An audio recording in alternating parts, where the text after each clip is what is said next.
At last check, the White House had put in a bid for $10 billion U.S. tax dollars to assist Ukraine. As we speak, there are high-powered lobbying efforts underway not only by Ukraine, but by countless special interests also looking to make bank in Congress's next budget. And many are pinning hopes on a controversial spending practice that's made a quiet comeback after being banned a decade ago. Earmarks. It may be the most infamous earmark ever requested, $223 million to build a bridge in Alaska longer than the Golden Gate to get to an island with a small airport and about 50 residents. I was the bridge to nowhere. You all heard of that. Yes, it was an earmark and it was very transparent. Republican Congressman Don Young defended his request for the so-called bridge to nowhere at a hearing in 2018. And, of course, I've suffered that ever since. The bridge has not been built. It should have been built. The example lives on as a legendary symbol of congressional excess and waste. Senator Joni Ernst, a Republican from Iowa, is an outspoken critic of earmarking. Certainly the way I explain it is it's very pricey pet projects for politicians.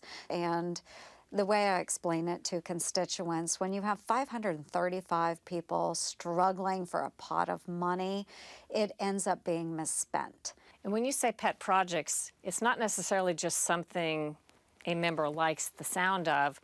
Maybe that member is getting a benefit in some way for it. Absolutely, and what we have seen in the past and indications of this is, maybe you have a buddy or a supporter that you want to direct dollars for, and in exchange get dollars for your campaign or support for an election. So that's why we call it a form of bribery, is you can trade projects for other levels of support outside of the Senate or outside of the House. As a correspondent for CBS News, I investigated Congress's addiction to billions of dollars worth of earmarks. Ralph Regula ducked questions about his earmarks for his wife's library, where his daughter was a paid director. Charles Rangel didn't want to say much about his $2 million earmark for a library and a center named after himself. Maurice Hinchey defended spending $11 million on a state-of-the-art building solely to benefit the grape and wine industry.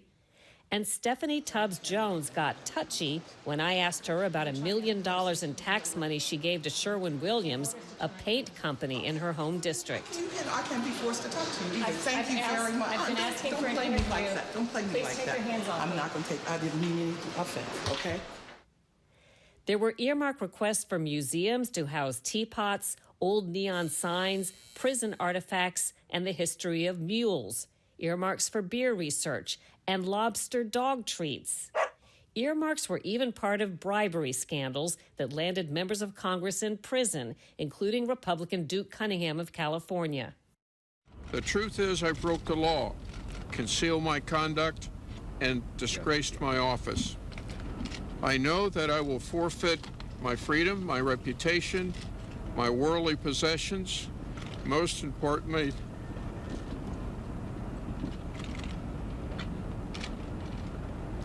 the trust of my friends and family.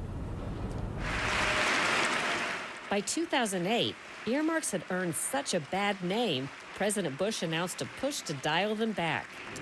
The people's trust in their government is undermined by congressional earmarks, special interest projects that are often snuck in at the last minute without discussion or debate. God bless you, Speaker Boehner. After Republicans won majority control of the House of Representatives in 2010, they banned earmarks. The House has made clear in our rules that there will be no earmarks. And President Obama announced he'd veto any bill that contained them. The American people deserve to know that special interests aren't larding up legislation with pet projects. But after all that, earmarks were quietly resurrected from the dead last year by Democrats who now hold a majority in Congress. Congressman Henry Cuellar is a top Democrat on the powerful Appropriations Committee, which controls all those earmarks. No doubt there were abuses in the past. Oh, without a doubt. When you have the a bridge to nowhere, or when you get a Republican member that gets indicted for getting campaign contributions for helping a private company, of course there were abuses. Democrats are trying to distance earmarks from their sordid reputation, giving them a new name: community project funding requests. They have to be posted online and can no longer be given to private companies. Members of Congress must provide evidence their community supports the earmarks and certify that nobody in their family is getting a financial benefit. In the first round of earmarks last spring, since the big comeback, 220 House Democrats put in for 2,338 earmarks, totaling about $4.6 billion. 104 Republicans requested 971 earmarks, adding up to about the same amount. Cuellar says the biggest argument in support of earmarks is it gives the people's representatives a hand in spending a chunk of money that's getting spent anyway. My position is, would you rather have a faceless bureaucrat in D.C. make a decision what Tilden, Texas, or Zapata, Texas, one of my local communities get? I think I know my community better. As it happens, some Republicans, like Senator Lindsey Graham, are on the same page as Democrats. Why would any Republican want to let the Biden administration spend every penny? So what it does, it brings a balance that we've lost. We've given way too much power to the executive branch in terms of how to manage all our money, and Congress needs to get back in the game with a congressionally directed spending. But we found the GOP very much split on the question of earmarks, virtue or vice. Republican Senator Ron Johnson. I understand the rationale to, without some process for Congress to say where things should be sent, you give all that, or spent, give all that power to the administration. But it's just an addictive drug that has just driven out of control spending and just corruption. So it's something that Republicans should reject. We might as well just say that's a swamp one.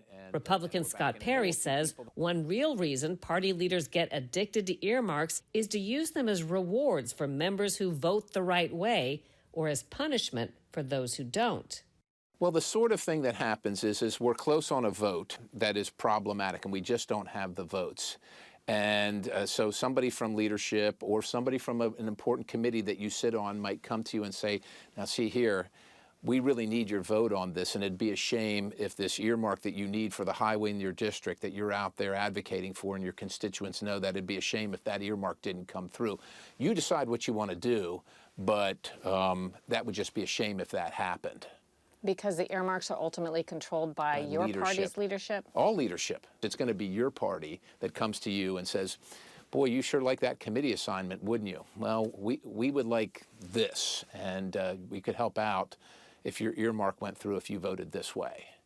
And it's and to say that, and to think, and to believe, and to hope that it doesn't happen here is really admirable, but it's not realistic. Today, for better or for worse, we are in prime earmarking season, with special interests now lobbying to get their projects on the list for Congress's next round of budgeting. Everything we're supposed to be doing, there'll be audits later. So it's got a lot more safeguards than we've seen in the past. And while the bridge to nowhere may seem like water under the bridge, it's gone, but not forgotten.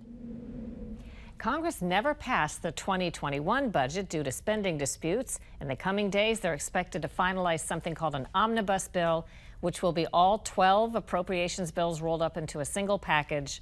All the better to snuggle in earmarks without a lot of scrutiny.